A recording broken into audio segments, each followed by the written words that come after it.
خوش آمدید ناظرین. بریک پہ جانے سے پہلے ہمارا سیگمنٹ چل رہا تھا ہیلتھ اینڈ نیوٹریشن.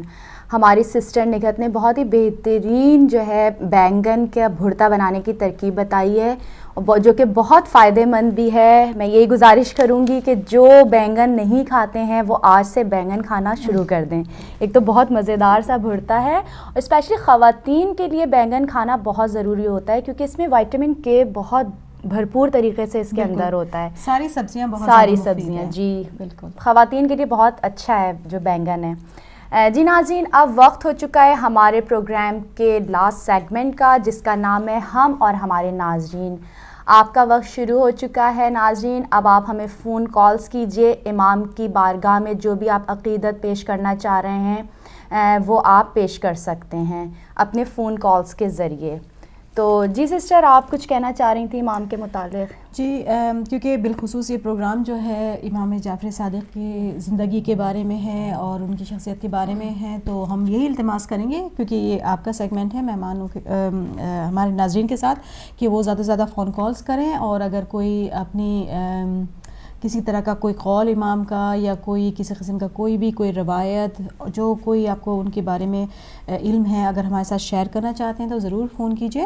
اگر تھوڑی سی مہلت ملی ہے تو ہم مولا کے کرامات کے بارے میں کچھ ذکر کریں. بسم اللہ. کہ امام جعفر صادق کے جو کرامات ہیں اور جو ان کی علمی معلومات ہیں سے کتابیں بھری کی بھری ہیں، اور پیغمبر اکرم کی بھی مشہور حدیث ہے کہ جو تمام میرے اہل بیت ہیں وہ میرے علاوہ تمام انبیاء سے بہتر ہے. اس کا مطلب ہے کہ تمام کرامات یا معجزات جو کہ انبیاء دکھایا کرتے تھے وہ سب اہل بیت بھی دکھا سکتے تھے. اس سلسلے میں مشہور روایت ہے کہ کچھ لوگ مولا امام جعفر صادق کی خدمت میں آئے اور پھر آپ نے ان اصحاب سے آپ گفتگو کر رہے تھے اور دوران گفتگو آپ نے فرمایا کہ زمین کے جتنے بھی خزانے ہیں وہ سب ہمارے اختیار میں ہیں، اور پھر یہ کہہ کر آپ نے زمین پر اپنے پیر سے ایک خط کھینچا اور پھر زمین سے ایک ڈبہ سا نمودار ہوا اور اس کے اندر سونے کی اینٹیں رکھی ہوئی تھیں. سبحان اللہ. تو لوگوں نے پوچھا کہ آپ کے قبضے میں اگر سب کچھ ہے تو پھر آپ اور آپ کے ماننے والے اتنی تکلیف میں کیوں ہیں؟ آپ لوگ کیوں نہیں تمام چیزوں کو اپنی زندگی میں شامل کرتے ہیں اور عیش کی زندگی گزارتے؟ تو آپ نے فرمایا کہ یہ دنیا ہمارے لیے کچھ بھی نہیں ہے، یہ تو سب سرایہ ہے ہمارے لیے، اور ہماری دوسری دنیا میں ہمیں سب کچھ ملے گا اور ہمارے چاہنے والوں کو بھی، اور بالخصوص ان کو جنت دی جائے گی. تو یہ تھی مولا کے کراماتوں میں سے ایک کرامات. اس کے علاوہ ملا جامی لکھتے ہیں کہ کسی نے آپ سے پوچھا کہ یہ قرآن میں کیونکہ ایک واقعہ ہے جس میں حضرت ابراہیم نے اللہ کے اذن سے جو ہے وہ 4 پرندوں کو جو ہے وہ پہلے ان کو ذبح کیا، پھر اس کے بعد ان کا گوشت مختلف پہاڑوں پہ رکھا، اور اس کے بعد جب آواز دی تو چاروں جو جانور تھے وہ ان کی آواز پر آ گئے. تو اس واقعے کے حوالے سے کسی نے مولا سے پوچھا کہ مولا یہ بتائیے بڑے تعجب کے ساتھ میں کہ یہ بتائیے کہ جو حضرت ابراہیم نے 4 جانور لیے تھے، وہ 4 پرندے جو لیے تھے، کیا وہ چاروں کے چاروں جو تھے وہ ایک ہی قسم کے تھے، ایک ہی جنس سے تعلق رکھتے تھے؟ تو مولا نے اس کی تعجب کو دور کرنے کے لیے مولا نے کہا کہ تم جاننا چاہتے ہو کہ یہ واقعہ کس طرح سے ہوا تھا اور کس طرح سے حضرت ابراہیم نے ان پرندوں کو زندہ کیا تھا؟ پھر مولا نے آواز دی اور آواز دے کے 4 پرندوں کو بلایا، اور اس میں کبوتر تھا، باز تھا، 2 اور مختلف پرندے تھے. جب وہ 4 پرندے مولا کے پاس جمع ہو گئے پھر مولا نے ان کو ذبح کیا، اس کے بعد ان کے گوشت کو پیسا اور اس کے بعد ان کے گوشت کو ملا دیا، اور اس کے بعد آپ نے ایک ایک پرندے کو اس کا سر اٹھا کے آواز دی اور اس گوشت میں سے وہ گوشت اڑتا ہوا اس سر کے ساتھ جا کر اسی پرندے کا جا کے لگ گیا. تو اس طریقے سے مولا نے اس کی تعجب کو، اس کی حیرانگی کو دور کیا کہ دیکھو حضرت ابراہیم نے اس طرح سے کیا تھا، یعنی آپ کے تصرف میں تھا، آپ چاہتے تو سب کچھ کر سکتے ہیں، مولا کے پاس سارے معجزات ہیں، لیکن امام ائمہ طاہرین نے اپنی زندگی میں یہ معمول نہیں بنایا تھا کہ وہ اس معجزات کے ذریعے سے لوگوں کو جو ہے وہ متاثر کریں، بلکہ اپنے عمل سے، کردار سے، اخلاص سے، گفتار سے انہوں نے اپنی جو ہے لوگوں کو جو ہے اہل بیت کی طرف جو ہے وہ مائل کیا تھا. تو یہی طریقہ کار تھا ان کا. جی بہت خوب، بہت بہترین. تو سسٹر آپ بتانا چاہیں گی کہ امام کے زمانے میں بہت سارے مناظرے ہوتے تھے، سوال جواب کا سلسلہ جاری رہتا تھا، اس میں سے آپ کچھ اگر بیان کریں گی؟ اگر آپ بیان کرنے سے پہلے مجھے تھوڑا سا موقع دیں تو ایک کال لے لیتے ہیں. جی سسٹر آپ کال لیجئے.